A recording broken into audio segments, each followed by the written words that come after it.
tuko na wageni, na wageni hawa wametuma kutoka jimboni ili waweze kuja kutusaidia jinsi tunaweza kupata justice ama haki, kwa sababu kuna wakati tunapatikana na cases tofauti, hatujui tupitie wapi, tumkimbilie nani, vitu kama hivyo. Na hata kama ni mambo ya lawyers, advocate, tutaenda kuwapata wapi na ni nini inatakikana tupitie ama tuwapatie ama documents gani? Sasa karibuni. Amen. Karibuni sana. Karibuni.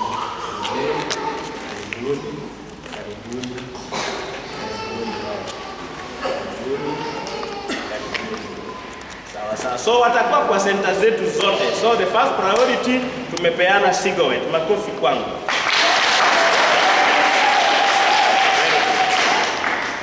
Naomi Wanjiru kutoka Center for Human Rights and Mediation. Tumekuja kuwatembelea leo. Tuko na habari njema kuhusu haki zenu, tuwafunze kisha tuwape muda kusikiliza makesi zenu. Hapo nje tutakuwa na clinic baadaye. Nitakaribisha staff wetu, kila mtu atiseme jina na position yake. Tumsifu Yesu Kristo. Daima na milele. Kwa majina anaitwa Salome Chepkurui. Mimi ni program officer kule Center for Human Rights. Tunawashukuru sana. Tumsifu Yesu Kristo. Daima na milele. Kwa majina naitwa Sylvia Soita, mimi ni wakili. Niko hapa Eldoret, ninafanya kazi pia na shirika la Center for Human Rights and Mediation. Asante kwa kutukaribisha.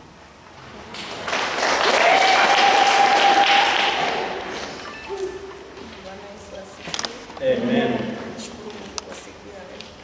Kwa majina naitwa Violet.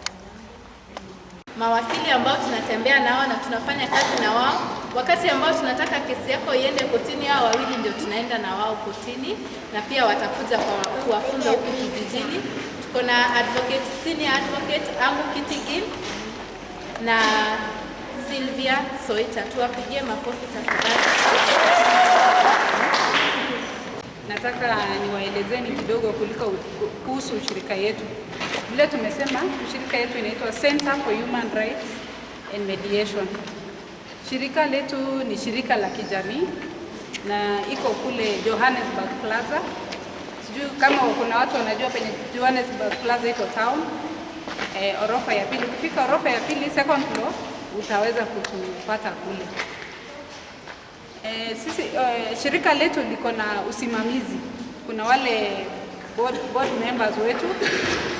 Kuna mkurugenzi mkuu ambaye tumeambiwa ni Niko Mito, hajafika hapa, lakini saa likienda atafika hapa. Alafu kuna wale wafanyakazi wa ofisi, na pia kuna wale watu wanafanya kazi hapa mashinani, hao tunaita field officers, ambao tunaita paralegal.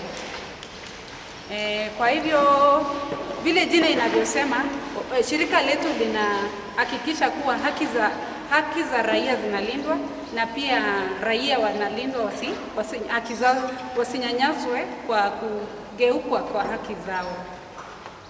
Kwa hivyo, na pia umesema ni Center for Human Rights and Mediation.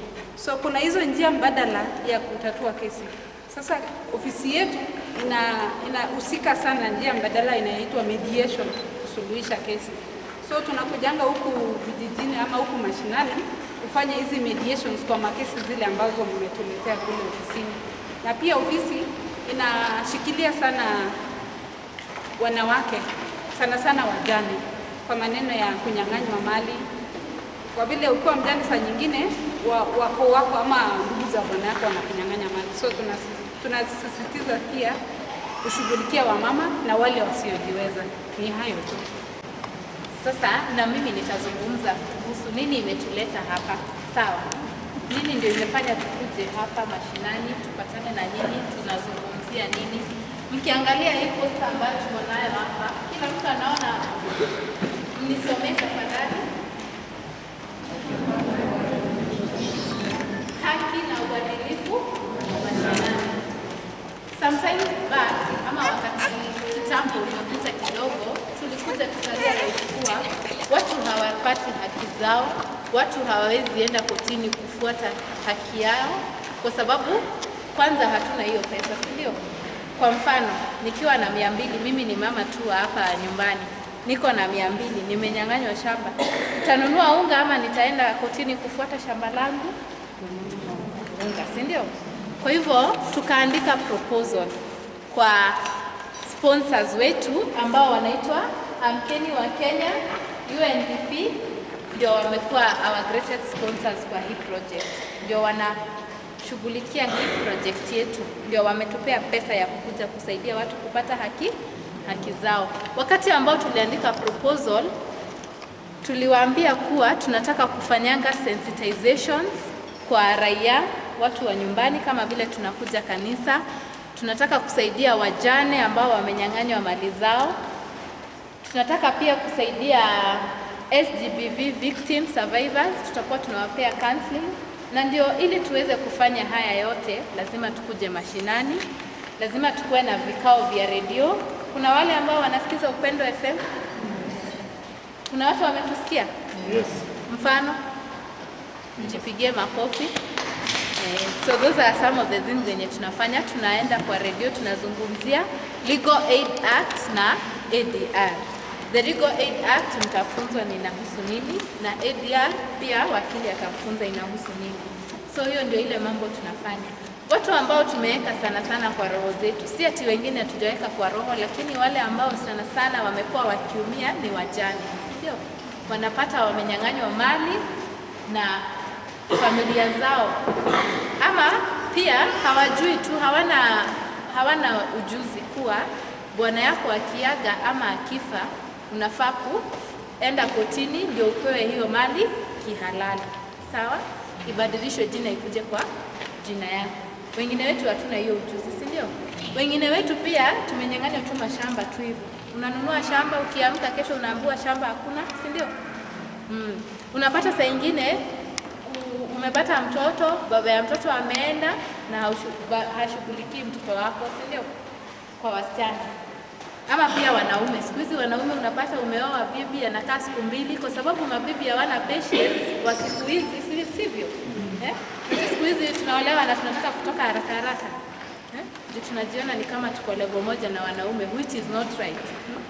So tunapata kuwa saa nyingine pia wanaume wameachiwa watoto. Kwa hivyo ukiachiwa watoto pia tunakusaidia vile ambavyo unaenda. Tunakusaidia mambo ya koti, haki zako, kila mtu apate haki yake. Na ndio maana tunasema haki na uadilifu mashinani, sio watu wa town, kwa sababu watu wa town wanaweza afford wakili. Ukiongea na huyu wakili wetu umuulize, kunifailia kesi wakili utanilipisha pesa ngapi? Hata kabla akwambia atakulipisha pesa ngapi, kumuongelesha peke yake atakwambia 5,000. Na sasa hiyo labda mshahara yako ya siku ni 150.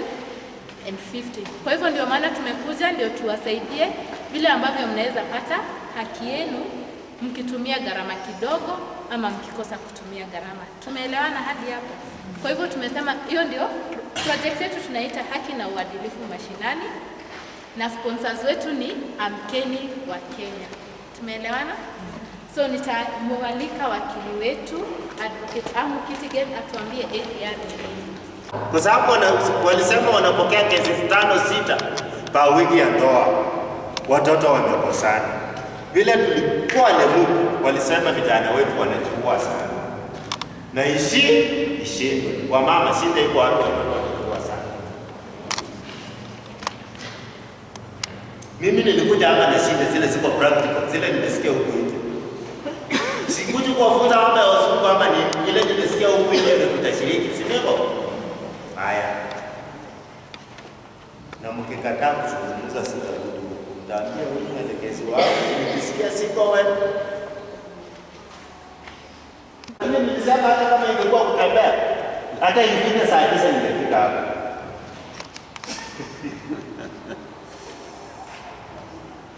Kuna swali kuhusu mambo ya watoto. Mimi naona sheria hizi zinakandamiza vijana sana. Kwa mfano, ili mtoto apatikane inakuwa ni maelewano ya watu wawili, ambaye haijalishi age, wamepatana.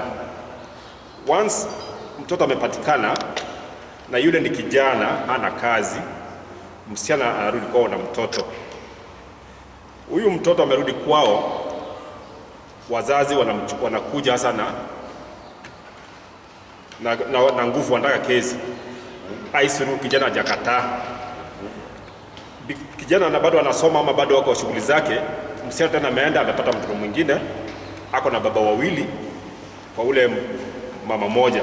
So akikuja kwenu, mama anajumulishanga watoto wote wao watunze, na hapo ndio unakuta tunaenda kotini, sababu mimi sijakataa mtoto wangu, ni mimi nielewana na ule mrembo, lakini ameongeza mtoto mwingine. Hapo sasa inasidi, na si kupenda kwa yule msichana ama ule mama, ni ile shida amepata, ana malezi mzuri, matibabu hakuna, wakati anatembea anapata tena mwingine. So hiyo shida inakuja inalalia mimi peke yangu, na tulikuwa na mwingine, so ndio unakuta tunaleta hiyo shida kwenu. So ningependa wakati mnahamasisha sisi, hawa watu wawili ambao wamekutana mahali pamoja wawe wameelewana kulingana na katiba ya serikali vile wamesema. Age tumekataa, wacha age iwe ile ya kitambo. Wawe wamepatana, kama kuna wamepatana, kuna wazazi, basi wazazi wajue mtoto wa fulani na kijana wa fulani wako pamoja, lakini sababu yule yuko shule na yule mwingine hawajapatana, so hiyo tunaweka, na ndio unakuta tutafanya engagement. So yule mtoto anaporudi kwao, ana mtoto, anakaa na ile heshima, akingoja bwana wake ama mzee wake ama baba mtoto. Hapo hakuna kesi.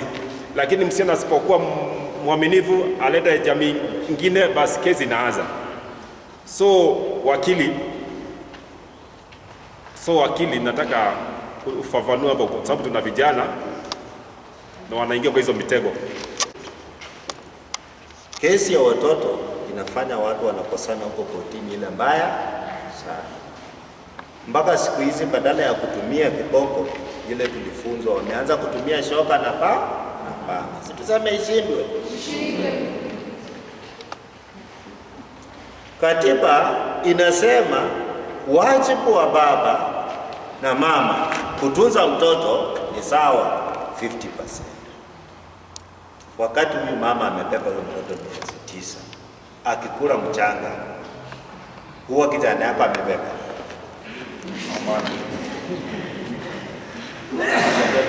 Hata kijana yako atajua ile maternity alienda kuzaa, anaweza kutuambia hospitali alienda. Kama wamepatana, lakini kama hawajapatana, jibu swali tu, wewe acha kwenda haraka.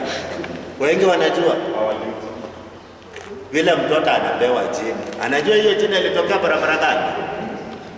hajui. Then mtoto akiwa chini ya miaka 5, mahitaji ya matibabu ni juu sana. Si tunaelewana hivyo? Sasa huyu msichana hana kazi, anakaa kwao, na huko kwao wanasema wewe umekuwa mzigo, na anavumilia tu, anapigia huyu kijana. Huyu kijana badala ya kuja kuambia, anakudanganya, anamwambia unajua hata baba yuko alienda South Africa. Kwa anasema ukweli. Sasa hiyo shida inaenda hivyo. Kabla watu waje kotini, huwa wamejaribu hizi mbinu zote za kusuluhisha kesi, ikashindikana. Wamejaribu mzee wa mtaa. Kwa hapo mzee wa mtaa ni nani? Wako anaitwa nani? Msiponiambia by the time tuende the next place nitakuwa nimejua hapo, nauliza hapo kwa center.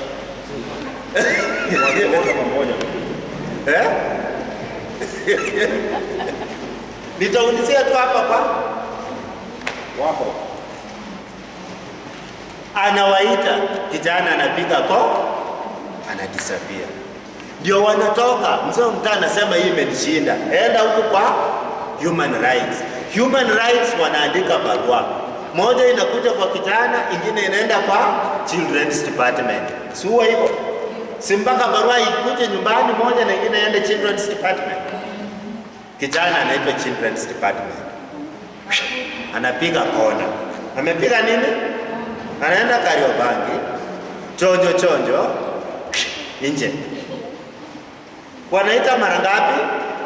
Kwa sababu hiyo committee ya children huwa anaenda kukaa huko. haonekani. Wanasema sasa waende mahali inaitwa clear, ama hawa watafuta wakili, kesi iende wapi? Kotini.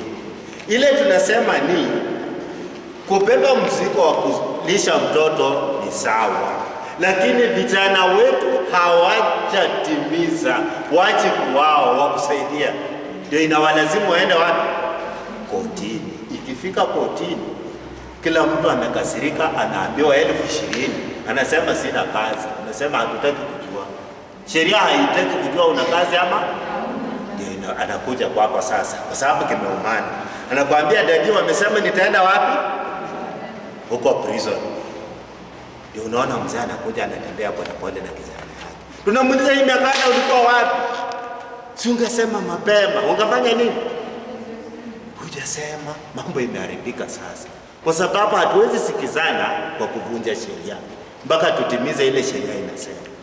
Na sio lazima akiambiwa atoe 20,000 ndio tunasikia. Hata akienda atafute 2,000 alete, si wote inakubalika. Akisema uwezo wake ni 3,000 inakubalika. Ni kuwa tu sheria inatumia kulazimisha wale ambao hawataki kubeba mzigo yao ili sifika kwa Kaisari. Yeah. On that side, but I was talking on the side of abuse. Maybe coming in a situation like unajua kuna kusomana. Tuchukue example ya a rich guy and tuseme anataka ku deprive the guy. So these issues is a trap. So when all these things, do you think, umesema kuna ile justice ya kusema kwa kuti nyinyi kuamua kuwa mtu fulani lipa hii. When all that comes, do you think justice is served? Wakati sasa mtu mwingine tuseme anaoneka alafu anafanya mbinu haribu ndoa yake ama kitu fulani ndio apate mali, tuseme example ya mali, itakuwa sawa kuwa justice imeserviwa ama itakuwa imefavor? Because on justice on matters of, let's say, culture and child, itafavor sana culture on their side. Mimi ile kitu naelewa limekukaba sana. Tunataka kuwapa nafasi pale nje, tutachukua fomu. Tuko na vijana wetu ambao wanafanya wako katika mafundisho ya sheria. Tunaweza kuwa na nafasi ya kuhojiana. Mmoja akienda akirudi, mwingine anaenda anarudi, ili naye wakili aendelee kutueleza. Nafasi ile imetolewa ili mtu atoe yale yako na tujue tunaweza kuwasaidia kivipi kwa ajili ya kesi zile zipo ama matatizo yale yapo, lakini matatizo ambayo yanapigana na sheria. Asante sana kwa kukumbusha hayo, si ndio? Haya, nashukuru sana Naomi kwa kunipatia fursa hii ya kukutana na nyinyi nyote na tuzungumze 1, 2, 3 ili tujaribu kusaidiana. Kwa majina naitwa Sylvia Soita, kama nilivyosema awali. Mimi ni wakili na nafanya kazi ya Eldoret na pia na shirika hili la Center for Human Rights Mediation. Kwa leo nimekuja kuwazungumzia kuhusu ufadhili wa kisheria. Nani amesikia jina kama hilo? Mnanisikia? Kuna mtu anang'ang'ana kunisikia? Tunasikia. Wale wa nyuma, mko sawa? Nazungumzia kuhusu ufadhili wa kisheria, yaani kwa Kiingereza inaitwa legal aid. Kuna sasa hii ufadhili wa kisheria inatoka kwa constitution ya Kenya. Wakati constitution ya Kenya ilipitishwa mwaka wa 2010 under article 48, jambo ambalo lililetwa katika hiyo article ni kwamba kila Mkenya anafaa apate haki, access to justice for all Kenyans. Unanielewa? Ilikuwa kila Mkenya apate haki, na hiyo ni spirit ya constitution ya Kenya. Na nje ya kupata haki pia ilikuja kujulikana kwamba Wakenya wote hatutoshani wapi? Kimfuko, si ndio? Kuna wale ambao wanaweza pata kesi leo, atatafuta wakili amsimamie, alipe fees na kesi iendelee. Na kuna wale ambao wako na mapato ya chini, hawezi afford legal services. Ndio maana kutokana na hiyo spirit ya constitution ya access to justice, tumekuja kuwafunza, tumekuja kuwapea awareness kuhusu ufadhili wa kisheria, ndio nyinyi pia mjue haki yako ni nini na wapi unaweza saidiwa. Alafu pia hii ufadhili wa kisheria pia inahusu pia kusimamiwa na wakili. Wakati mwingine kuna wakili amejitolea kufanyia mtu kesi free hapa. Nani amefanyiwa kesi na wakili bila kulipa chochote? Kati yenu mmesikia mahali wakili amefanya kesi bure? Sasa kuna mawakili ambao pia wanafanya pro bono, wanafanya kesi ya kusaidia Wakenya bila kuitisha chochote. Hiyo pia ni ufadhili wa kisheria. Na hao mawakili wanachaguliwa na Law Society of Kenya. Hata shirika kama hili linaweza kutafutia wakili akusimamie kwa kesi bila kulipa chochote. Umenielewa? Haya.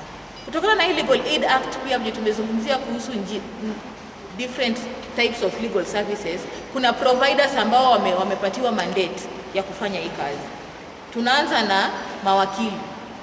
Wakili anaweza kupatia legal aid bila kuitisha chochote. Ni legal aid provider. Kuna shirika kama ile tu la Center for Human Rights. Sisi ni legal aid providers. Unanielewa?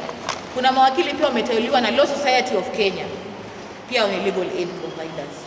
Alafu pia kuna mashirika civil society, kuna universities pia. So unasikia kuna wanafunzi hapa, hata open legal aid providers. Alafu pia kuna paralegals ambao tuna train. Pia ni legal aid providers. Unanielewa? Najaribu kuongea haraka kwa sababu sitaki kuwakaisha sana. Nikiendelea sasa nataka tujue ni kesi gani ambazo unaweza patiwa ufadhili wa kisheria. Mnajua aina ngapi za cases? Kesi yoyote mnajua? Hakuna? Haya, kesi ambazo unaweza patiwa ufadhili wa kisheria ni kesi ya maraia. Kesi ya maraia ni kati ya jirani na jirani. Kati ya wewe mwenzako na mwenzako. Hiyo unaweza patiwa ufadhili wa kisheria. Kuna kesi za jinai. Kesi za jinai kwa Kiingereza zinaitwa criminal cases. Unaweza patiwa pia ufadhili wa kisheria. Kuna kesi za katiba, yani constitutional cases. Unaweza patiwa ufadhili wa kisheria.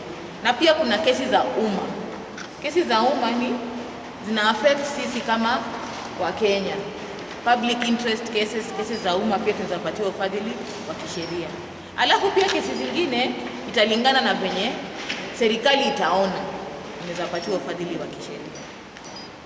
Haya, as much as tuko na kesi ambazo tunaweza patiwa ufadhili wa kisheria, kuna kesi zingine zenye hauwezi pewa ufadhili wa kisheria. Watoto vijana ambao wameshtakiwa na criminal cases. Umesikia? Sasa kesi ambao watoto pia wameshtakiwa wako na right ya kupatiwa ufadhili wa kisheria. Unanielewa? Siku moja ukisikia mtoto wako ameshtakiwa na criminal case na amepelekwa kotini, ako na right. Koti inafaa imsaidie apate wakili.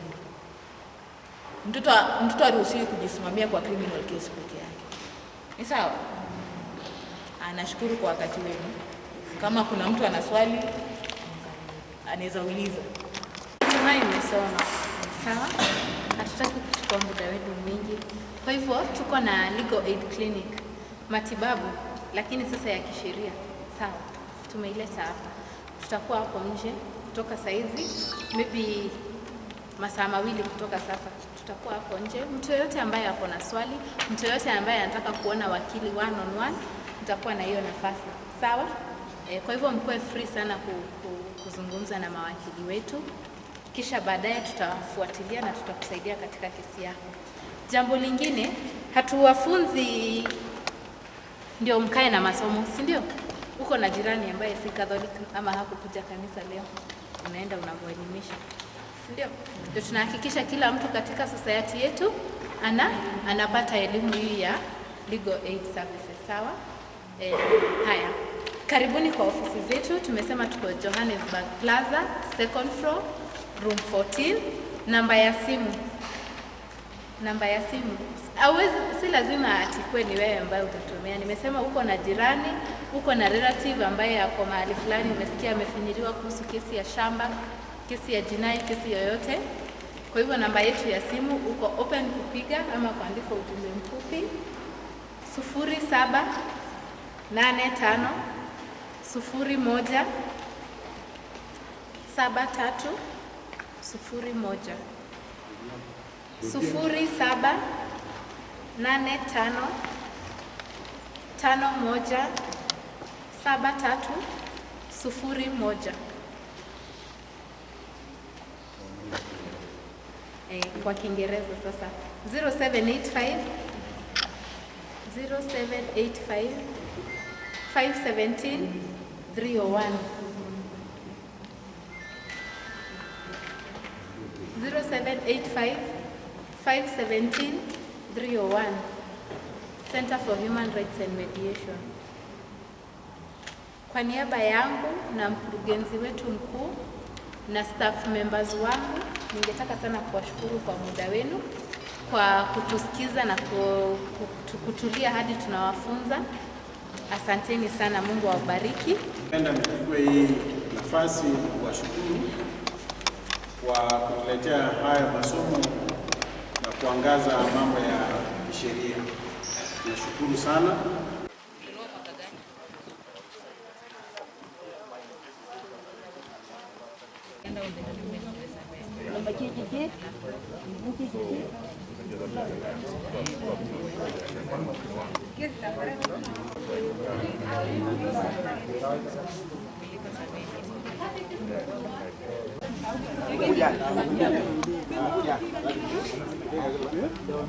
Pia kimoja.